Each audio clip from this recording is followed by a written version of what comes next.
Good evening, students.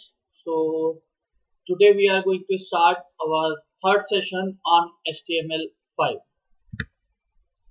So, in our last session, we have seen how we can create tables in HTML and what are the different attributes in the HTML table tag and what are the different attributes of table column tag. So, basically, we have seen how that there is a tag that is table in HTML by which we can create a table like structure in on our HTML web page. So the table like structure, I hope you already know about that. That a structure that contains some rows that is in tabular form. So these are called as columns, while these horizontal ones are called as rows.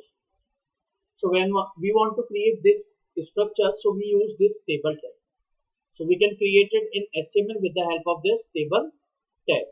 So after creating the table, we have seen the different attributes of table like border, border color, cell spacing, cell padding. So these were the different attributes that we have seen in our attributes of the table tag.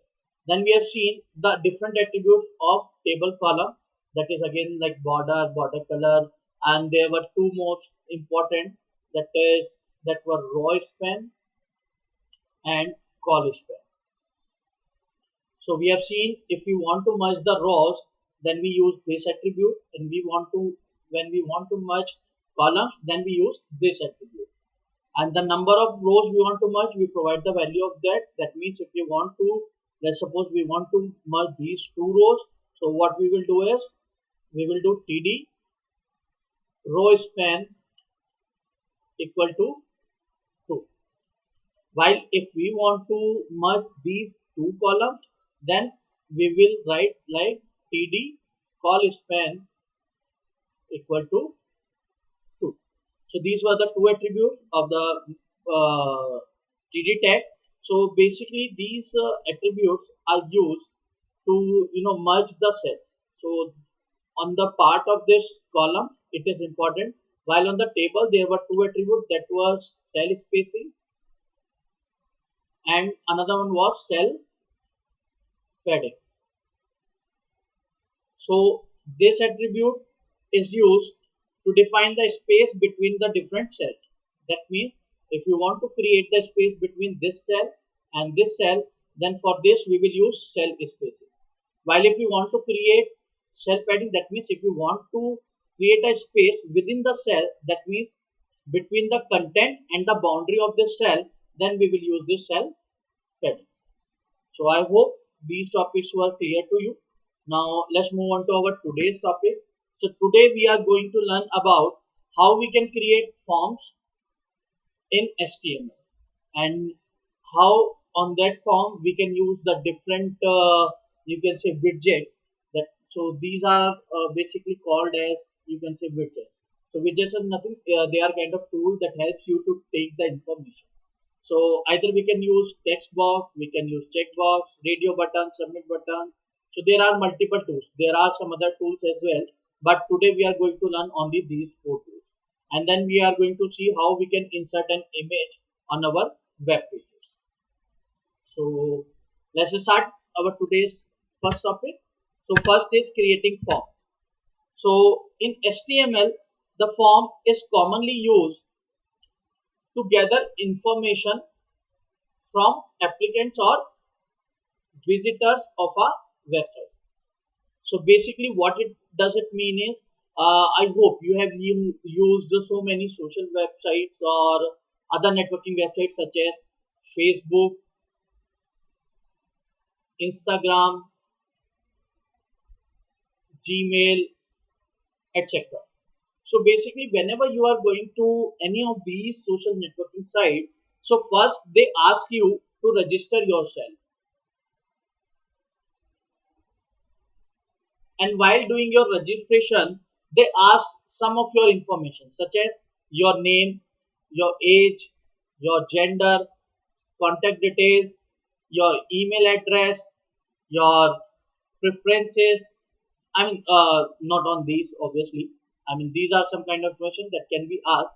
So basically, they ask you for your name, your date of birth, your gender, your contact detail, and your email. So to gather those informations, the tool or the widget that we use is known as create is known as your forms. So with the help of forms, we can gather this information and then we can either save it or we can pass it to the servers or somewhere wherever we want. So whenever we are going on this website and we do register, so we use those widgets that are defined in this form that we are going to see today. So to create a form in HTML, we use a form tag, while this contains a special element which we call controls to collect data. So some of the controls that we are going to learn today are text boxes, we have checkbox, radio button, and submit button. There are other tools as well, such as the controls are text area, reset button,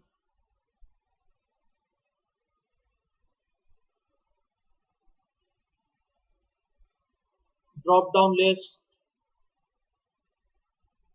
So these are other tools, or you can say control as well, that we can use. But today we are going to learn only these two. And apart from these controls, so whatever the controls you are defining, so that should be come inside this form tag. So it is kind of similar to like when we are creating a table. So the table column, that is TD and TR, that is table row and table column or table data, must be defined inside the table tag. So similarly, if we are using any of these controls, so these controls must be defined inside this form tag. If it is defined outside that, then it would be of no use. Okay, so let's see an example how we can create our text boxes and the other controls in the forms and how we can use them. So if we want to create a text box in our HTML form, so we will define it as a tag input. So basically the control that are being used in it are input, and then it has a attribute type, and in this type we define that particular control name. That is, if we are using text box, then we will define it as text. So once you do it, so it doesn't come in pair, like it is just a simple text, so you don't need to write like closing one. So this tag you don't need, you can simply write this command, and in the type you will define it as text, and this control would be created on your HTML. So over here you can see we have created two input boxes, that is first name and last name, to get the information of the user. Let's see it on our the same tool that we were using, that is on W3 School. So let's see its example. So over here you can see that they have defined this first name and last name. So over here they have used some other attributes as well. So let me tell you what are their use. So they are using a tag label which is similar to the previous one, like we have used. Simply we write first name, so you can write that, or you can simply use label, and in the for you will define the name of your tag, that is the input tag. Whatever the name you have defined over here, so you will just provide this value in for, and it will be bind with this particular text box. Clear? So similarly they have created the second one, that is the last name, and in these two they have defined their default value. So you can see they have defined this default value. That's why over here you can see the values John and Doe. If you don't want it, simply what you have to do is you have to just remove it. It's totally up to you whether you want to define some default value or not, and if you are not defining, that is totally okay. Like over here I have removed those default value, and now it is showing me this particular form. In the form, basically there are two most common attributes, or you can say the most important one. Sorry. So the first one is action and second one is method. By default, if method is not there, that means it would be get. So generally in method, you will get two values, get or post. Yeah. And in the action is basically the URL on where you want to send this form data. That means whatever the information we have collected in this form element or with the help of these form element, so you want to save it somewhere or you want to keep it for your later use. So for that purpose, we define that where we want to send this information. So in an action, we define that URL. So let's check if we provide the value again, the same that is John, and let's do it. And if I submit this, so you can check if I have submit the data, so they have this action page on their website, and over there they are just showing that in the first name you have provided value John, and in your last name you have provided value John. Yeah, so this is how you can use your text boxes. One more thing in the text boxes that you might be wondering, because whenever you write your password, so that generally shows either in this something like asterisk form, something like this, or either it comes as dot dot dot dot. So how you can create that control? So it is so simple. What we have to do is, in the input type, rather to write it as text, you have to simply write as password. Although this is not part of the session, but just for your information. So I'm telling you that if you click on it, so that it will show the same way. But when you enter the information in it, like suppose I'm writing joy, so you can check, you can see now it is showing me that value in a form of dots. This value is coming as in the form of dot. Let's submit and let's check what values we have provided. So when I submitted it, so over here also you can check that the value which are coming are first name is John, and last name is Dot. For your clarification, let's use some other values so that it might help you to understand. Let's say we are giving in first name Ajay, and in the last name I am providing Jain. So when I run this program, when I submit this, so you can check that in the first name the value is Ajay and in the last name is Jain. I hope this one is clear to you. So let's move to our next slide. So this is how you can create text boxes in your HTML forms. Then we have checkboxes. Checkboxes are basically used when you want to select more than one of them. Let's say there are an option on a Google form, on a form.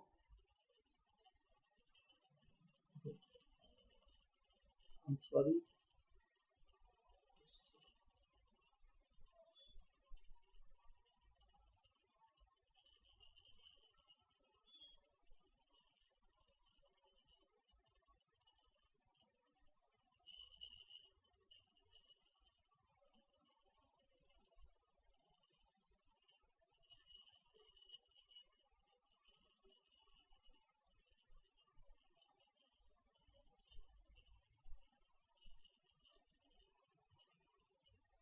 So there is some issue, guys. Just a second.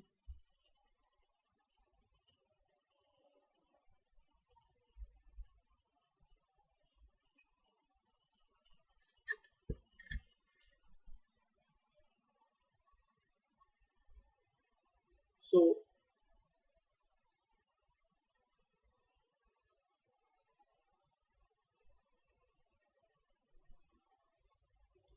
okay, sorry for the interruption. So let's get back to our topic. So another one is checkboxes. So if you want to use the checkboxes, so I was telling when you can use the checkbox. So checkbox is used where you want to select more than one option. Let's say they have asked your interest. So I hope most of you were using uh, TikTok, some Josh app, or some other entertainment app. So whenever you logged into these apps, so they ask you what are your interests. So this shows you something like education, health, sports, something like this. And they ask you to select multiple options. You select education, health, sports, and other options that are available on there. So these all are, you can understand them as a checkbox. They have given some better looks just because of the CSS and all, but you can understand them as a checkbox. So these checkboxes allows you to to select multiple options that are provided. So let's see its example.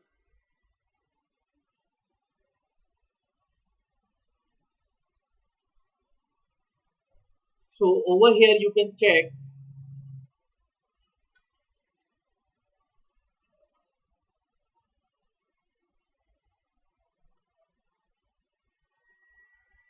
So over here you can check, we have created three checkboxes.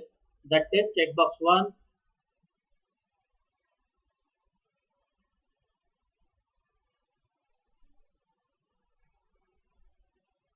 then checkbox 2, and then this checkbox 3.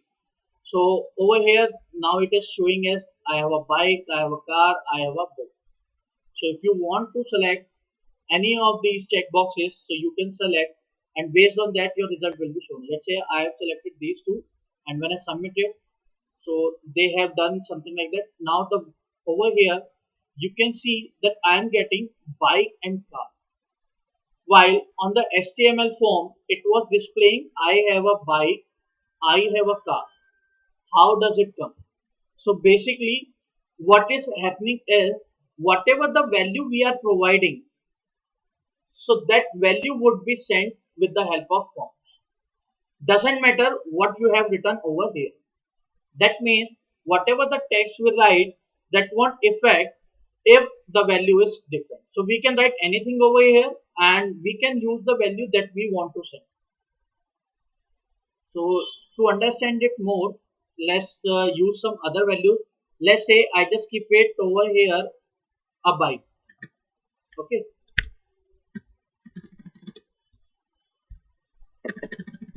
And for the values I provide 1, 2 for car, and for board let's say 3. Now run it again. So over here you can check that now we are getting the text a bike, car, and boat that we have changed over here. And we have also changed the values of these checkboxes to 1, 2, and 3. So whenever you will select this, let's say I have selected this car and boat 3. You can all and one more thing, it is not mandatory that you provide the different values. You can provide the same values as well, but there would be no impact, because basically you want to show the different values for different different kind of text, or different this bike, car, and boat. But if you want to send the same value, that can also be done. So let's say if I provide the value 2, so it won't give you any error.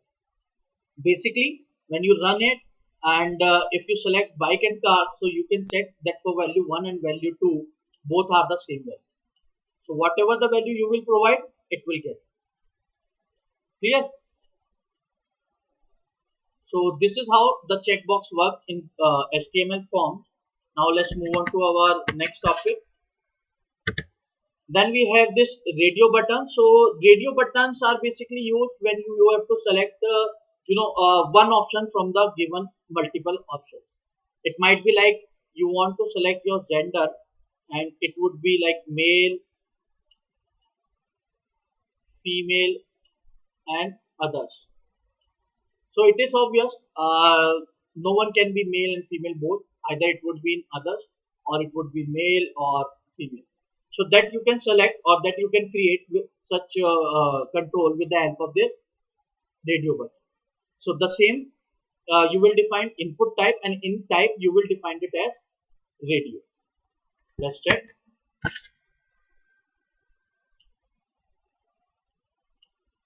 So over here also you can see that in the radio buttons we have provided the different values. Okay, but this time the name of these radio buttons is same. While in the checkbox we have seen the name of the checkboxes were also different. So the reason behind this is that basically you just want one value. You don't want to keep all these values. You want to select only one value from the given multiple values. That's why we select. That's why the name is given as same. Clear? The same thing would happen if you want to send the same value, that you can do, and but in this case you would be able to select only one. Clear? This is how your radio buttons work. Then we have another control, that is the most important one, or you can say that this is your submit button. So basically submit button helps you to send your data onto the defined URL. What does it mean is, whatever the value you have written, until unless you are not submitting it, that means you are not sending it to the page, then there would be no use. And without submit button, or if you don't have this submit button, we won't be able to send our data. Like over here you can check, we have this submit button. Okay, if I don't have this one, let's say I have deleted this one, and I just, now whatever I type, that won't be sent to anywhere. There is no way that by which I can send my data until I am not going to submit this form. And where I have to submit it, I have to submit this form at this particular action page. So that data won't be sent until we are not using the submit button. So once you use this submit button, what you have to do is you have to just simply click on it, and that data would be sent to the defined action. That means the action, that is this URL. So this data, whatever we have provided the value of these two text boxes, that value will be sent, and now it is displayed just like that. Clear? So without submit button, we can't submit our form data, whatever we have written. And this is the most important. Without this button, there is no use of your form. Then the another one is, today we are going to learn about images. So I hope you have seen that there are multiple images on a web page, and just keeping only the text thing will make someone boring. He won't take much interest in your website, or he won't go to the all the pages of your website. So just to make it a good web page, or you can say an interactive one, we add images on our web page. So basically it also helps to understand the content of our web page better. So if you want to insert an image in our web page, so there is a tag that is given to us, that is img tag. So in an image tag, there is one attribute Aashish. So this attribute will contain the URL of your image. I told you earlier as well that if your image and web page both are at the same location, then you don't need to provide the full path. You can directly give the name of the image. But if they both are at different locations, then you have to provide the full path image. That means in source you will provide full path wherever the image is residing in your system. Clear? So let's see its example.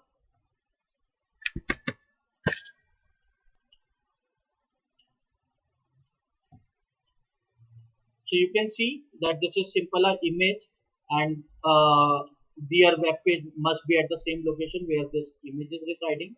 And apart from that, they are using some other attribute as well, in which first is alt, that is alternate. That means suppose sometimes it happens due to the less download speed, or might be due to slow internet, or might be there would be some other technical issues. Because of that, your image doesn't come. That is not being loaded.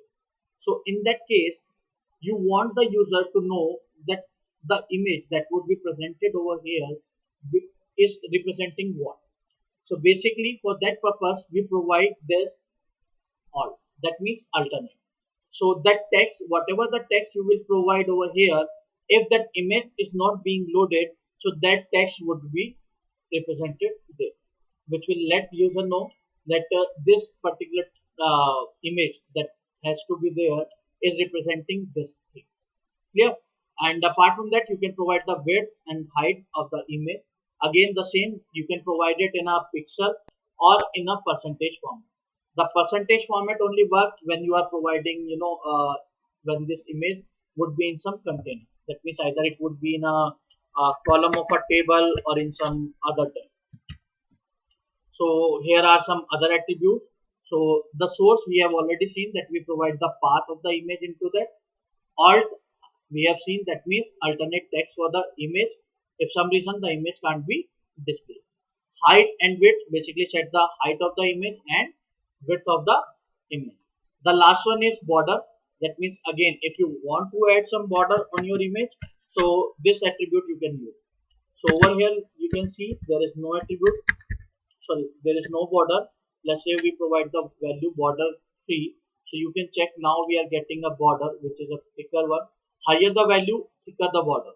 Let's say if I provide 6, so you can check that it is more clear. So this is how you can create images in HTML on your web page. Now let's move on to our next one.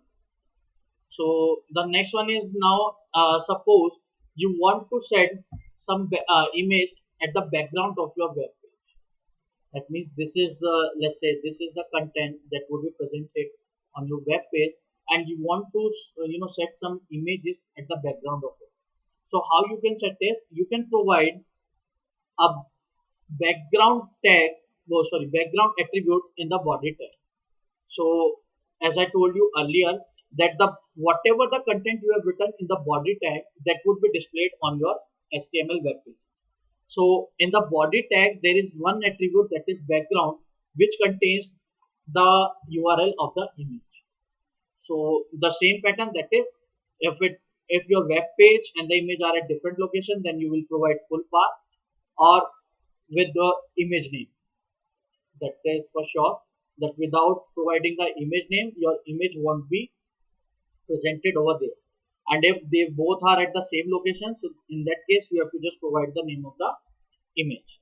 Let's see with the one more example. Let's see if we have. Okay. So what we can just simply set over here. Let's copy this image and set it in the background. Let's say body background.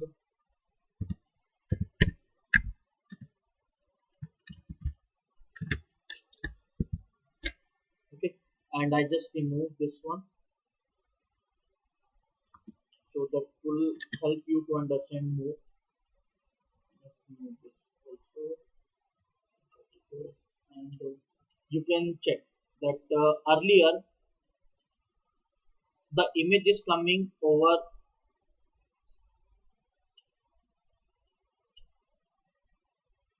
So you can see earlier the image was coming only at this position because it was inside a HTML tag.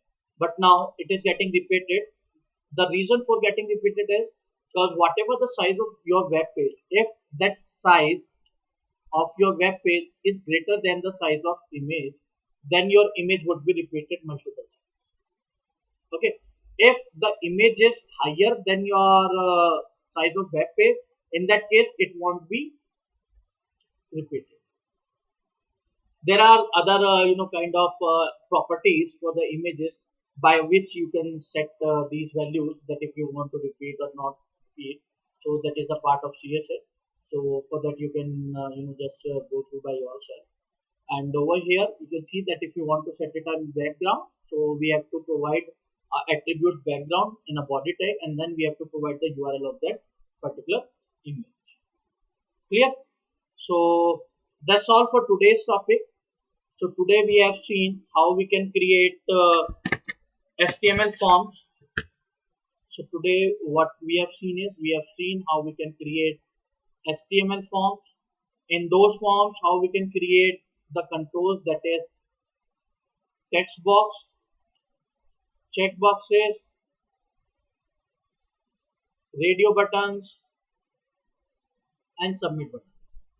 So these are the common controls that we have seen how we can create them. And apart from these controls, we have seen one more special, that is password, that you must have seen on whenever you are submitting or when you are creating your account. So they ask you to enter your password. So they ask you twice a time. So first one is your password. Second one is for confirmation, and they both must match with each other. And for that purpose, they use this password tag.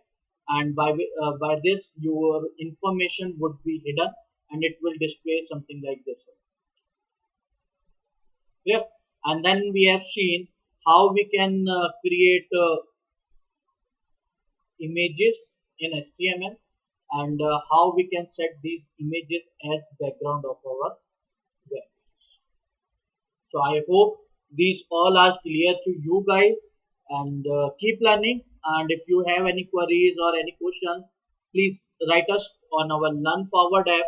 And if you want to, your feedbacks and are always welcome. So keep learning, guys. Have a good day.